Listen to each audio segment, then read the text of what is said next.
ತಡೆಗಟ್ಟಲು ಹೇರಲಾಗಿದ್ದ ಲಾಕ್ಡೌನ್ನಿಂದ ಕೇವಲ ಜನಸಾಮಾನ್ಯರಿಗೆ ಮಾತ್ರ ತೊಂದರೆ ಆಗಿರಲಿಲ್ಲ. ಕಳೆದ 10 ತಿಂಗಳಿಂದ ಶಾಲೆ ಶುರುವಾಗದ ಹಿನ್ನೆಲೆ ಮಕ್ಕಳ ಕಲಿಕೆಗೂ ತೊಂದರೆಯಾಗಿತ್ತು. ಆದರೆ ಇದೀಗ ಅಂಥ ಭಯ ಬೇಡ. ಎಸ್ಎಸ್ಎಲ್ಸಿ ಸ್ಟೂಡೆಂಟ್ಸ್ ಜ್ಞಾನಾರ್ಜನೆಗಾಗಿ ಡಿಜಿ ಸ್ಕಾಲರ್ಸ್ ಸಹಭಾಗಿತ್ವದಲ್ಲಿ TV5 ವಿದ್ಯಾರ್ಥಿಗಳಿಗಾಗಿಯೇ ತಂದಿದೆ ಒಂದು ಸುವರ್ಣಾವಕಾಶ. ಇದೇ ಈ ಹೊತ್ತಿನ ವಿಶೇಷ ಕ್ಲಾಸ್ ರೂಮ್. ನಾನು Likhitha Girish.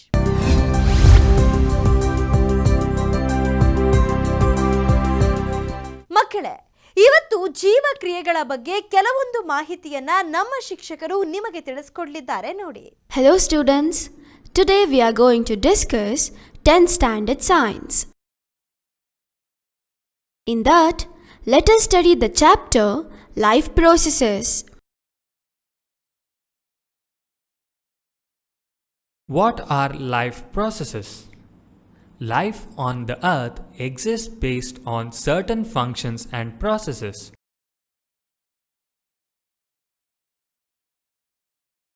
The processes which maintain body functions and are necessary for survival are called life processes. The important life processes are nutrition, respiration, metabolism, transportation, reproduction, and excretion. Moving on to the next topic, nutrition. We also need materials from outside in order to grow, develop, synthesize protein and other substances needed in the body. This source of energy and materials is the food we eat. Now let's look into autotrophic nutrition. Green plants are called autotrophs because they can make their own food. This made autotrophic nutrition. Carbon and energy requirements of the autotrophic organisms are fulfilled by photosynthesis. Because in photosynthesis, starch is produced using sunlight, chlorophyll, and carbon dioxide, CO2. Now, let's discuss about heterotrophic nutrition. Each organism is adapted to its environment. The form of nutrition differs depending on the type and availability of food material as well as how it is obtained by the organism. Examples are fungi like bread molds, yeast and mushrooms. Nutrition in human beings. We eat various types of food which has to pass through the same digestive tract. Naturally, the food has to be processed to generate particles which are small and of the same texture.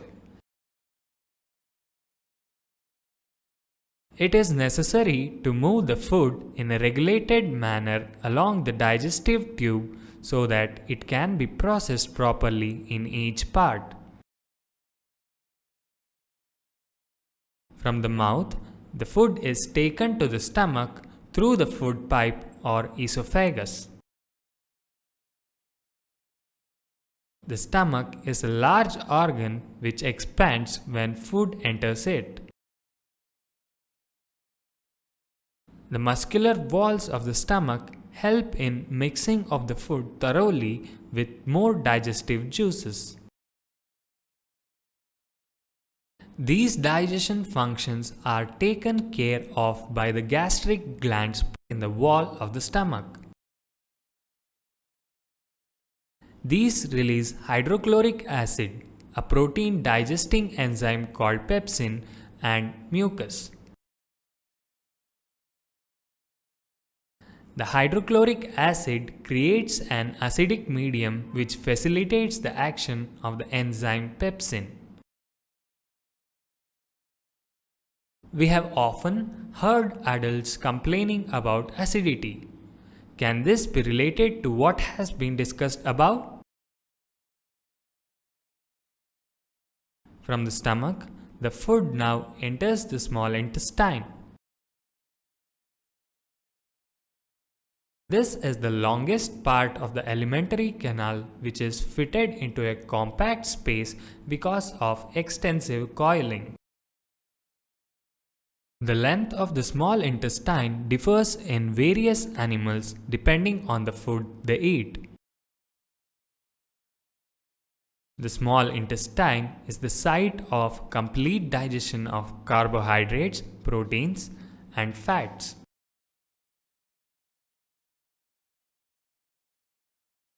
It receives the secretions of the liver and pancreas for this purpose.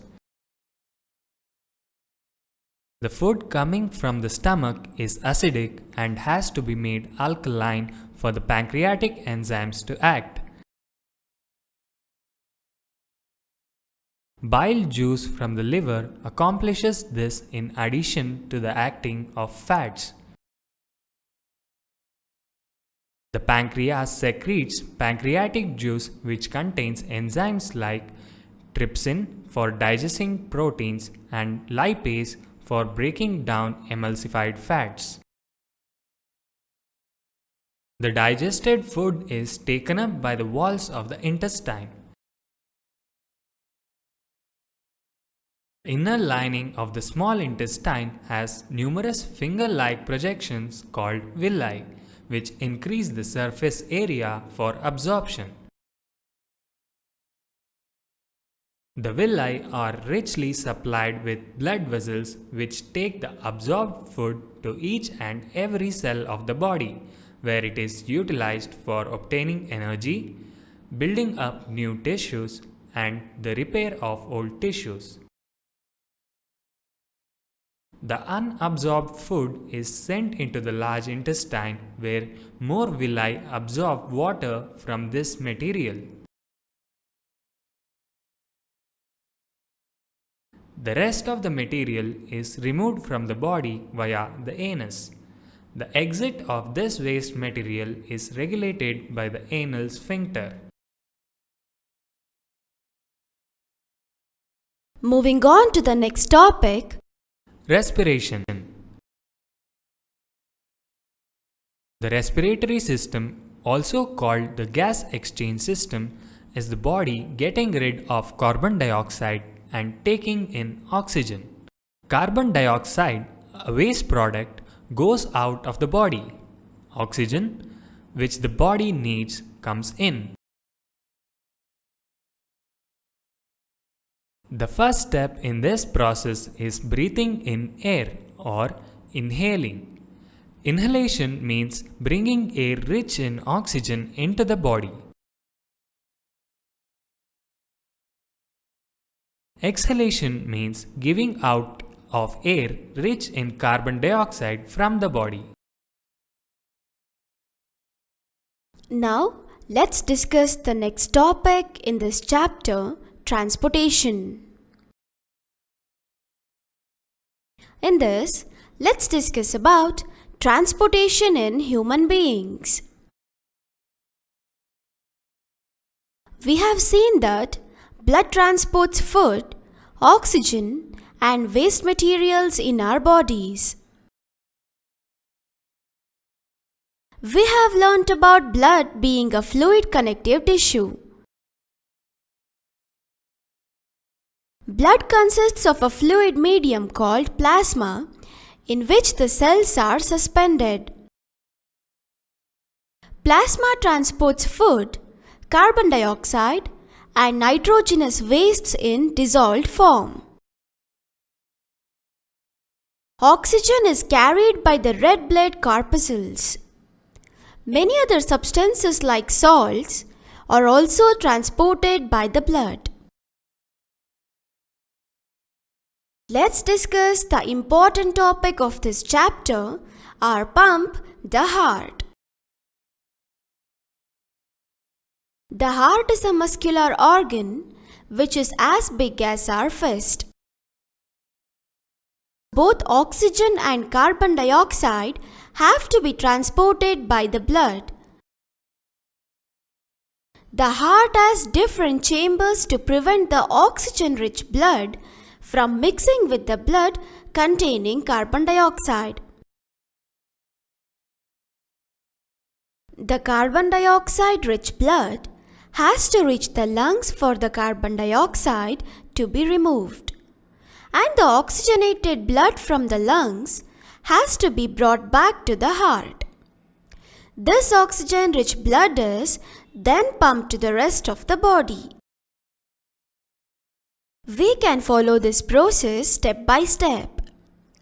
Oxygen-rich blood from the lungs comes to the thin-walled upper chamber of the heart on the left atrium. The left atrium relaxes when it is collecting this blood. It then contracts while the next chamber, the left ventricle, relaxes so that the blood is transferred to it. When the muscular left ventricle contracts in its turn, the blood is pumped out to the body. Deoxygenated blood comes from the body to the upper chamber on the right atrium, as it relaxes. As the right atrium contracts, the corresponding lower chamber, the right ventricle, dilates. This transfers blood to the right ventricle, which in turn pumps it to the lungs for oxygenation. Since ventricles have to pump blood into various organs, they have thicker muscular walls than the atria do. Walls ensure that blood does not flow backwards when the atria or ventricles contract. Now, let's see what happens if oxygen enters the blood in the lungs. The separation of the right side and the left side of the heart is useful to keep oxygenated and deoxygenated blood from mixing. Such separation allows a highly efficient supply of oxygen to the body. In animals that do not use energy for this purpose, the body temperature depends on the temperature in the environment. Such animals like amphibians or many reptiles have three-chambered hearts and tolerate some mixing of the oxygenated and deoxygenated bloodstreams. Fishes, on the other hand, have only two chambers to their hearts, and the blood is pumped to the gills, is oxygenated there, and passes directly to the rest of the body. Thus, blood goes only once through the heart in the fish during one cycle of passage through the body. On the other hand, it goes through the heart twice during each cycle in other vertebrates. This is known as double circulation. ವಿದ್ಯಾರ್ಥಿಗಳೇ, ಇಂದು ನಾವು 10ನೇ ತರಗತಿ ವಿಜ್ಞಾನವನ್ನು ಕಲಿಯೋಣ. ಅಧ್ಯಾಯ ಜೀವಕ್ರಿಯೆಗಳು. ಮೊದಲನೆಯದಾಗಿ ಜೀವಕ್ರಿಯೆಗಳು ಯಾವುವು ಎಂದು ನೋಡೋಣ. ಜೀವಿಗಳ ನಿರ್ವಹಣಾ ಪ್ರಕ್ರಿಯೆಗಳು ಅವು ಯಾವ ನಿರ್ದಿಷ್ಟ ಕಾರ್ಯಗಳನ್ನು ಮಾಡದಿದ್ದ ಸಮಯದಲ್ಲೂ ನಡೆಯುತ್ತಲೇ ಇರಬೇಕು. ಈ ನಿರ್ವಹಣಾ ಕಾರ್ಯವನ್ನು ಜೊತೆಯಾಗಿ ನಿರ್ವಹಿಸುವ ಪ್ರಕ್ರಿಯೆಗಳೇ ಜೀವಕ್ರಿಯೆಗಳು. ಮುಖ್ಯವಾದ ಜೀವಕ್ರಿಯೆಗಳೆಂದರೆ ಪೋಷಣೆ, ಉಸಿರಾಟ, ಚಯಾಪಚಯ ಕ್ರಿಯೆ, ಸಾಗಾಣಿಕೆ ಮನುಷ್ಯರಲ್ಲಿ ಸಂತಾನೋತ್ಪತ್ತಿ ಮತ್ತು ವಿಸರ್ಜನೆ. ಈಗ ನಾವು ಮುಂದಿನ ವಿಷಯ ಪೋಷಣೆಯ ಬಗ್ಗೆ ತಿಳಿಯೋಣ. ಬೆಳವಣಿಗೆಗೆ, ಅಭಿವರ್ಧನೆಗೆ, ದೇಹಕ್ಕೆ ಅಗತ್ಯವಾದ ಪ್ರೋಟೀನ್ ಮತ್ತು ಇತರ ವಸ್ತುಗಳನ್ನು ಸಂಶ್ಲೇಷಿಸಲು ಕೂಡ ನಮಗೆ ಹೊರಗಿನಿಂದ ವಸ್ತುಗಳು ಪೂರೈಕೆಯಾಗಬೇಕಾದ ಅಗತ್ಯವಿದೆ. ಈ ಶಕ್ತಿ ಮತ್ತು ವಸ್ತುಗಳ ಮೂಲವೇ ನಾವು ಸೇವಿಸುವ ಆಹಾರ. ಈಗ ಸ್ವಪೋಷಕಗಳ ಪೋಷಣೆಯ ಬಗ್ಗೆ ತಿಳಿಯೋಣ. ಸ್ವಪೋಷಕ ಜೀವಿಗಳ ಕಾರ್ಬನ್ ಮತ್ತು ಶಕ್ತಿ ಅವಶ್ಯಕತೆಗಳು ದ್ಯುತಿ ಸಂಶ್ಲೇಷಣೆಯ ಮೂಲಕ ಪೂರೈಕೆಯಾಗುತ್ತವೆ. ಇದು ಸ್ವಪೋಷಕಗಳು ಹೊರಗಿನಿಂದ ವಸ್ತುಗಳನ್ನು ತೆಗೆದುಕೊಂಡು ಶಕ್ತಿಯ ಸಂಗ್ರಹ ರೂಪವಾಗಿ ಪರಿವರ್ತಿಸುವ ವಿಧಾನವಾಗಿದೆ. ಕಾರ್ಬನ್ ಡೈಆಕ್ಸೈಡ್ ಮತ್ತು ನೀರಿನ ರೂಪದಲ್ಲಿ ಈ ವಸ್ತುಗಳನ್ನು ತೆಗೆದುಕೊಂಡು ಸೌರ ಬೆಳಕು ಮತ್ತು ಕ್ಲೋರೋಫಿಲ್ ಉಪಸ್ಥಿತಿಯಲ್ಲಿ ಕಾರ್ಬೋಹೈಡ್ರೇಟ್ಗಳಾಗಿ ಪರಿವರ್ತಿಸಲಾಗುತ್ತದೆ. ಈಗ ಪರಪೋಷಕಗಳ ಪೋಷಣೆಯ ಬಗ್ಗೆ ಕಲಿಯೋಣ. ಪ್ರತಿ ಜೀವಿಯು ತನ್ನ ಪರಿಸರಕ್ಕೆ ಹೊಂದಿಕೊಂಡಿರುತ್ತದೆ. ಪೋಷಣೆಯ ವಿಧವು ಆಹಾರ ಪದಾರ್ಥಗಳ ಲಭ್ಯತೆ ಮತ್ತು ವಿಧ ಹಾಗೂ ಜೀವಿಯಿಂದ ಆಹಾರವು ಹೇಗೆ ಪಡೆದುಕೊಳ್ಳಲ್ಪಡುತ್ತದೆ ಎಂಬುದನ್ನು ಆಧರಿಸಿ ಬದಲಾಗುತ್ತದೆ. ಕೆಲವು ಜೀವಿಗಳು ಆಹಾರ ವಸ್ತುಗಳನ್ನು ದೇಹದ ಹೊರಗೆ ವಿಭಜಿಸಿ ನಂತರ ಅದನ್ನು ಹೀರಿಕೊಳ್ಳುತ್ತವೆ. ಉದಾಹರಣೆಗೆ ಬ್ರೆಡ್ ಮೋಲ್ಡ್, ಈಸ್ಟ್, ನಾಯಿಕೊಡೆಗಳಂಥ ಶಿಲೀಂಧ್ರಗಳು. ಈಗ ಮಾನವರಲ್ಲಿ ಪೋಷಣೆ ಹೇಗಿರುತ್ತದೆ ಎಂಬುದನ್ನು ನೋಡೋಣ. ನಾವು ಅನೇಕ ವಿಧದ ಆಹಾರವನ್ನು ಸೇವಿಸುತ್ತೇವೆ. ಅವೆಲ್ಲವೂ ಒಂದೇ ಪಚನ ಪ್ರದೇಶವನ್ನು ಹಾದು ಹೋಗಬೇಕಾಗುತ್ತದೆ.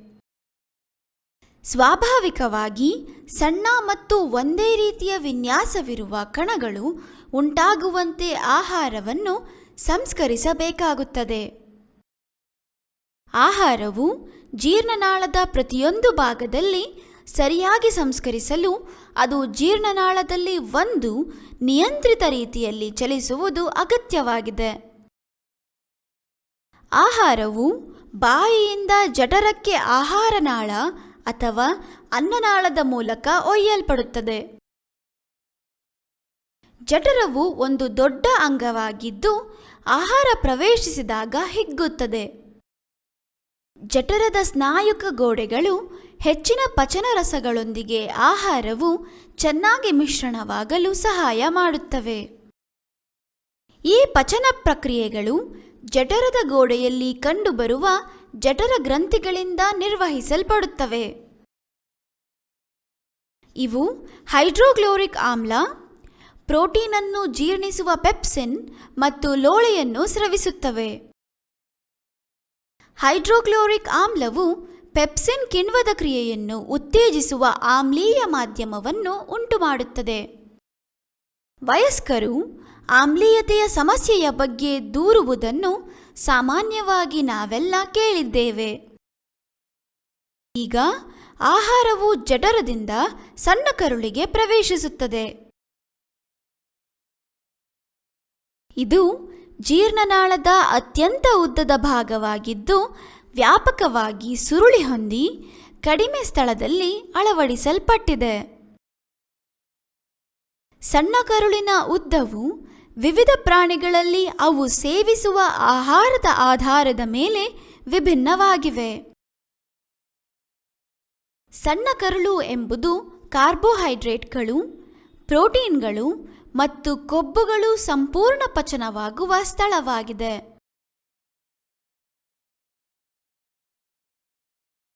ಈ ಉದ್ದೇಶಕ್ಕಾಗಿ ಇದು ಮೇದೋಜೀರಕ ಗ್ರಂಥಿ ಮತ್ತು ಯಕೃತ್ಗಳ ಸ್ರವಿಕೆಗಳನ್ನು ಪಡೆಯುತ್ತದೆ.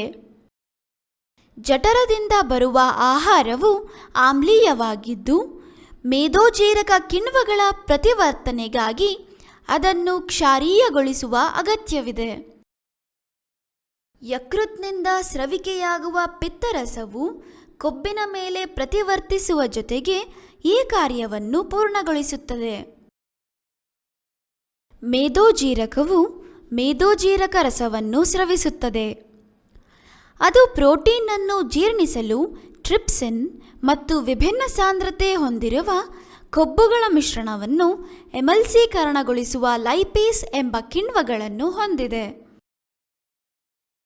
ಜೀರ್ಣವಾದ ಆಹಾರವು ಕರುಳಿನ ಗೋಡೆಗಳಿಂದ ಹೀರಲ್ಪಡುತ್ತದೆ. ಸಣ್ಣ ಕರುಳಿನ ಒಳಗೋಡೆಗಳು ವಿಲ್ಲೈಗಳೆಂಬ ಅಸಂಖ್ಯಾತ ಬೆರಳಿನಂತಹ ರಚನೆಗಳನ್ನು ಹೊಂದಿದ್ದು, ಅವು ಆಹಾರವನ್ನು ಹೀರಿಕೊಳ್ಳಲು ಬೇಕಾದ ಮೇಲ್ಮೈ ಪ್ರದೇಶವನ್ನು ಹೆಚ್ಚಿಸುತ್ತವೆ. ವಿಲ್ಲೈಗಳು ರಕ್ತನಾಳಗಳಿಂದ ಸಮೃದ್ಧವಾಗಿದ್ದು, ಅವು ಹೀರಿಕೊಂಡ ಆಹಾರವನ್ನು ರಕ್ತವು ದೇಹದ ಪ್ರತಿಯೊಂದು ಜೀವಕೋಶಕ್ಕೆ ತೆಗೆದುಕೊಂಡು ಹೋಗುತ್ತದೆ. ಅಲ್ಲಿ ಅದು ಶಕ್ತಿ ಪಡೆಯಲು, ಹೊಸ ಅಂಗಾಂಶಗಳನ್ನು ನಿರ್ಮಿಸಲು ಮತ್ತು ಹಳೆಯ ಅಂಗಾಂಶಗಳ ದುರಸ್ತಿಗೆ ಬಳಕೆಯಾಗುತ್ತದೆ.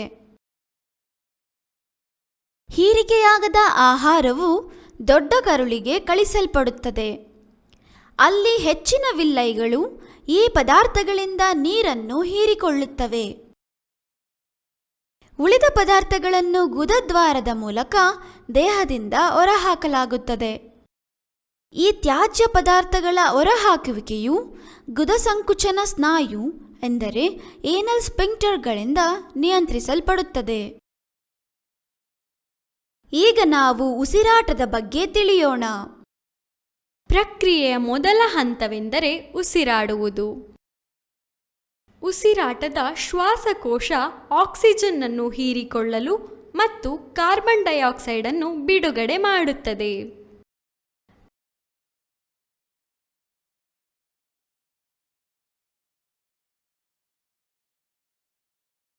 ಉಚ್ಛ್ವಾಸ ಎಂದರೆ ಆಕ್ಸಿಜನ್ ಅನ್ನು ತೆಗೆದುಕೊಳ್ಳುವುದು. ನಿಶ್ವಾಸ ಎಂದರೆ ಕಾರ್ಬನ್ ಡೈಆಕ್ಸೈಡ್ ಅನ್ನು ಬಿಡುಗಡೆ ಮಾಡುವುದು. ಈಗ ನಾವು ಮುಂದಿನ ವಿಷಯ ಸಾಗಾಣಿಕೆಯ ಬಗ್ಗೆ ತಿಳಿಯೋಣ. ಮನುಷ್ಯರಲ್ಲಿ ಸಾಗಾಣಿಕೆ ಹೇಗೆ ಎಂಬುದನ್ನು ನೋಡೋಣ. ರಕ್ತವು ಆಹಾರ, ಆಕ್ಸಿಜನ್ ಮತ್ತು ತ್ಯಾಜ್ಯ ವಸ್ತುಗಳನ್ನು ನಮ್ಮ ದೇಹದಲ್ಲಿ ಸಾಗಾಣಿಕೆ ಮಾಡುತ್ತದೆ ಎಂದು ನಾವು ನೋಡಿದ್ದೇವೆ. ರಕ್ತವು ಒಂದು ದ್ರವರೂಪಿ ಸಂಯೋಜಕ ಅಂಗಾಂಶ ಎಂದು ನಾವು ಈಗಾಗಲೇ ಕಲಿತಿದ್ದೇವೆ. ರಕ್ತವು ಪ್ಲಾಸ್ಮಾ ಎಂಬ ದ್ರವ ಮಾಧ್ಯಮವನ್ನು ಹೊಂದಿದೆ. ಅದರಲ್ಲಿ ಜೀವಕೋಶಗಳು ನಿಲಂಬಿತ ಸ್ಥಿತಿಯಲ್ಲಿರುತ್ತವೆ. ಆಹಾರ, ಕಾರ್ಬನ್ ಡೈಆಕ್ಸೈಡ್ ಮತ್ತು ನೈಟ್ರೋಜನ್ ಯುಕ್ತ ತ್ಯಾಜ್ಯಗಳನ್ನು ಕರಗಿದ ರೂಪದಲ್ಲಿ ಪ್ಲಾಸ್ಮಾ ಸಾಗಿಸುತ್ತದೆ. ಆಕ್ಸಿಜನ್ ಕೆಂಪು ರಕ್ತ ಕಣಗಳಿಂದ ಸಾಗಿಸಲ್ಪಡುತ್ತದೆ. ಲವಣಗಳಂಥ ಇತರ ಅನೇಕ ವಸ್ತುಗಳು ಕೂಡ ರಕ್ತದಿಂದ ಸಾಗಿಸಲ್ಪಡುತ್ತವೆ. ಆದ್ದರಿಂದ ನಮಗೆ ರಕ್ತವನ್ನು ದೇಹದಾದ್ಯಂತ ಹರಿಯುವಂತೆ ಮಾಡಲು ಒಂದು ಪಂಪ್ ಮಾಡುವ ಅಂಗ, ಎಲ್ಲ ಅಂಗಾಂಶಗಳನ್ನು ತಲುಪಲು ನಳಿಕೆಗಳ ಒಂದು ಜಾಲದ ಅವಶ್ಯಕತೆ ಇದೆ. ಈಗ ನಾವು ನಮ್ಮ ದೇಹದ ಬಹುಮುಖ್ಯ ಅಂಗ ಹೃದಯದ ಬಗ್ಗೆ ತಿಳಿಯೋಣ. ಹೃದಯ ನಮ್ಮ ಪಂಪ್. ಹೃದಯವು ಸ್ನಾಯುವಿನಿಂದಾದ ಒಂದು ಅಂಗವಾಗಿದ್ದು ನಮ್ಮ ಮುಷ್ಟಿಯಷ್ಟು ದೊಡ್ಡದಿದೆ. ಆಕ್ಸಿಜನ್ ಮತ್ತು ಕಾರ್ಬನ್ ಡೈಆಕ್ಸೈಡ್ ಎರಡನ್ನೂ ರಕ್ತದ ಮೂಲಕ ಸಾಗಾಣಿಕೆ ಮಾಡಬೇಕಿರುವುದರಿಂದ ಹೃದಯವು ಆಕ್ಸಿಜನ್ ಸಮೃದ್ಧ ರಕ್ತವನ್ನು ಕಾರ್ಬನ್ ಡೈಆಕ್ಸೈಡ್ ಯುಕ್ತ ರಕ್ತದೊಂದಿಗೆ ಮಿಶ್ರಣವಾಗದಂತೆ ತಡೆಯಲು ವಿಭಿನ್ನ ಕೋಣೆಗಳನ್ನು ಹೊಂದಿದೆ. ಕಾರ್ಬನ್ ಡೈಆಕ್ಸೈಡ್ ಅನ್ನು ತೆಗೆದುಹಾಕಲು ಕಾರ್ಬನ್ ಡೈಆಕ್ಸೈಡ್ ಸಮೃದ್ಧ ರಕ್ತವು ಶ್ವಾಸಕೋಶವನ್ನು ತಲುಪಬೇಕು ಮತ್ತು ಆಕ್ಸಿಜನ್ ಪೂರಿತ ರಕ್ತವನ್ನು ಶ್ವಾಸಕೋಶಗಳಿಂದ ಮರಳಿ ಹೃದಯಕ್ಕೆ ತರಬೇಕು. ಈ ಆಕ್ಸಿಜನ್ ಸಮೃದ್ಧ ರಕ್ತವನ್ನು ನಂತರ ದೇಹದ ಉಳಿದ ಭಾಗಗಳಿಗೆ ಪಂಪ್ ಮಾಡಲಾಗುತ್ತದೆ. ಈ ಪ್ರಕ್ರಿಯೆಯನ್ನು ನಾವು ಹಂತ ಹಂತವಾಗಿ ಅನುಸರಿಸೋಣ. ಆಕ್ಸಿಜನ್ ಸಮೃದ್ಧ ರಕ್ತವು ಶ್ವಾಸಕೋಶಗಳಿಂದ ತೆಳುವಾದ ಭಿತ್ತಿ ಇರುವ ಹೃದಯದ ಮೇಲಿನ ಕೋಣೆ ಎಡ ಹೃತ್ಕರ್ಣಕ್ಕೆ ಬರುತ್ತದೆ. ಈ ರಕ್ತವನ್ನು ಪಡೆದಾಗ ಎಡ ಹೃತ್ಕರ್ಣವು ಸಡಿಲಗೊಳ್ಳುತ್ತದೆ. ನಂತರ ಇದು ಸಂಕುಚಿಸುತ್ತದೆ. ಆಗ ಪಕ್ಕದ ಕೋಣೆ ಎಡ ಹೃತ್ಕುಕ್ಷಿ ಹಿಗ್ಗುತ್ತದೆ. ಇದರಿಂದಾಗಿ ರಕ್ತವು ಇದಕ್ಕೆ ವರ್ಗಾವಣೆಗೊಳ್ಳುತ್ತದೆ. ಯಾವಾಗ ಸ್ನಾಯುವಿನಿಂದಾದ ಎಡ ಹೃತ್ಕುಕ್ಷಿಯು ಸಂಕುಚಿಸುತ್ತದೆಯೋ ರಕ್ತವು ದೇಹದೊಳಗೆ ಪಂಪ್ ಮಾಡಲ್ಪಡುತ್ತದೆ.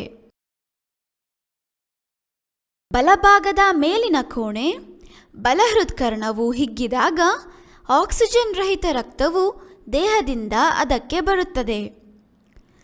ಬಲ ಹೃತ್ಕರ್ಣವು ಸಂಕುಚಿಸಿದಂತೆ ಅದಕ್ಕನುಗುಣವಾಗಿ ಕೆಳಗಿನ ಕೋಣೆ ಬಲ ಹೃತ್ಕುಕ್ಷಿಯು ಹಿಗ್ಗುತ್ತದೆ. ಇದು ಬಲ ಹೃತ್ಕುಕ್ಷಿಗೆ ರಕ್ತವನ್ನು ವರ್ಗಾಯಿಸುತ್ತದೆ. ಅದು ಈ ರಕ್ತವನ್ನು ಆಕ್ಸಿಜನ್ ಪೂರಿತಗೊಳಿಸಲು ಶ್ವಾಸಕೋಶಗಳಿಗೆ ಪಂಪ್ ಮಾಡುತ್ತದೆ. ಹೃತ್ಕುಕ್ಷಿಗಳು ರಕ್ತವನ್ನು ಹಲವಾರು ಅಂಗಗಳಿಗೆ ಪಂಪ್ ಮಾಡಬೇಕಿರುವುದರಿಂದ ಅವು ಹೃತ್ಕರ್ಣಗಳಿಗಿಂತ ದಪ್ಪವಾದ ಸ್ನಾಯುವಿನ ಭಿತ್ತಿಗಳನ್ನು ಹೊಂದಿವೆ. ಹೃತ್ಕರ್ಣಗಳು ಅಥವಾ ಹೃತ್ಕುಕ್ಷಿಗಳು ಸಂಕುಚಿಸಿದಾಗ ರಕ್ತವು ಹಿಮ್ಮುಖವಾಗಿ ಹರಿಯದಂತೆ ಕವಾಟಗಳು ನಿಯಂತ್ರಿಸುತ್ತವೆ. ಈಗ ಶ್ವಾಸಕೋಶಗಳಲ್ಲಿ ಆಕ್ಸಿಜನ್ ರಕ್ತವನ್ನು ಹೇಗೆ ಪ್ರವೇಶಿಸುತ್ತದೆ ಎಂಬುದನ್ನು ನೋಡೋಣ. ಹೃದಯದ ಬಲಭಾಗ ಮತ್ತು ಎಡಭಾಗ ಪ್ರತ್ಯೇಕವಾಗಿರುವುದು ಆಕ್ಸಿಜನ್ ಯುಕ್ತ ರಕ್ತ ಮತ್ತು ಆಕ್ಸಿಜನ್ ರಿಕ್ತ ರಕ್ತ ಮಿಶ್ರಣವಾಗದಂತೆ ಇರಿಸಲು ಸಹಾಯಕವಾಗಿದೆ. ಈ ರೀತಿಯ ಪ್ರತ್ಯೇಕಿಸುವಿಕೆಯು ದೇಹಕ್ಕೆ ಆಕ್ಸಿಜನ್ ಪೂರೈಕೆಯು ಹೆಚ್ಚು ಸಮರ್ಥವಾಗಿ ಆಗುವಂತೆ ಮಾಡುತ್ತದೆ. ಇವು ತಮ್ಮ ದೇಹದ ಉಷ್ಣತೆಯನ್ನು ಕಾಪಾಡಿಕೊಳ್ಳಲು ನಿರಂತರವಾಗಿ ಶಕ್ತಿಯನ್ನು ಬಳಸುತ್ತವೆ. ಈ ಉದ್ದೇಶಕ್ಕಾಗಿ ಶಕ್ತಿಯನ್ನು ಬಳಸಿಕೊಳ್ಳದ ಪ್ರಾಣಿಗಳಲ್ಲಿ ದೇಹದ ಉಷ್ಣತೆಯು ವಾತಾವರಣದ ಉಷ್ಣತೆಯ ಮೇಲೆ ಅವಲಂಬಿಸಿರುತ್ತದೆ. ಉಭಯವಾಸಿಗಳು ಮತ್ತು ಬಹುತೇಕ ಸರೀಸೃಪಗಳಂಥ ಪ್ರಾಣಿಗಳು 3 ಕೋಣೆಗಳ ಹೃದಯವನ್ನು ಹೊಂದಿವೆ ಮತ್ತು ಆಕ್ಸಿಜನ್ ಯುಕ್ತ ರಕ್ತ ಹಾಗೂ ಆಕ್ಸಿಜನ್ ರಿಕ್ತ ರಕ್ತವು ಸ್ವಲ್ಪ ಮಟ್ಟಿಗೆ ಮಿಶ್ರಣವಾಗುವುದನ್ನು ತಡೆದುಕೊಳ್ಳುತ್ತವೆ. ಮೀನುಗಳು ಕೇವಲ 2 ಕೋಣೆಗಳ ಹೃದಯವನ್ನು ಹೊಂದಿದ್ದು ಕಿವಿರುಗಳಿಗೆ ಪಂಪ್ ಮಾಡಲ್ಪಡುವ ರಕ್ತವು ಆಕ್ಸಿಜನ್ ಯುಕ್ತವಾಗಿರುತ್ತದೆ ಮತ್ತು ದೇಹದ ಉಳಿದ ಭಾಗಗಳಿಗೆ ನೇರವಾಗಿ ಚಲಿಸುತ್ತದೆ. ಹೀಗೆ ಮೀನಿನ ದೇಹದಲ್ಲಿ ರಕ್ತವು ಒಂದು ಬಾರಿ ಪರಿಚಲಿಸಲು ಕೇವಲ ಒಮ್ಮೆ ಮಾತ್ರ ಹೃದಯವನ್ನು ಹಾದು ಹೋಗುತ್ತದೆ. ಇತರ ಕಶೇರುಕಗಳಲ್ಲಿ ರಕ್ತವು ಪ್ರತಿಯೊಂದು ಪರಿಚಲನೆಗೆ 2 ಬಾರಿ ಹೃದಯವನ್ನು ಹಾದು ಹೋಗುತ್ತದೆ. ಇದನ್ನು ಇಮ್ಮಡಿ ಪರಿಚಲನೆ ಎನ್ನುವರು. ನಾಳೆ ಇದೇ ಸಮಯಕ್ಕೆ ಡಿಜಿ ಸ್ಕಾಲರ್ಸ್ ಸಹಭಾಗಿತ್ವದಲ್ಲಿ TV5 ವಿದ್ಯಾರ್ಥಿಗಳಿಗಾಗಿಯೇ ಮತ್ತಷ್ಟು ಮಾಹಿತಿಯೊಂದಿಗೆ ನಿಮ್ಮ ಮುಂದೆ ಬರುತ್ತೆ. ಅಲ್ಲಿವರೆಗೆ ನೋಡ್ತಾ ಇರಿ TV5, ಇದು ವಾಸ್ತವದ ಪ್ರತಿರೂಪ.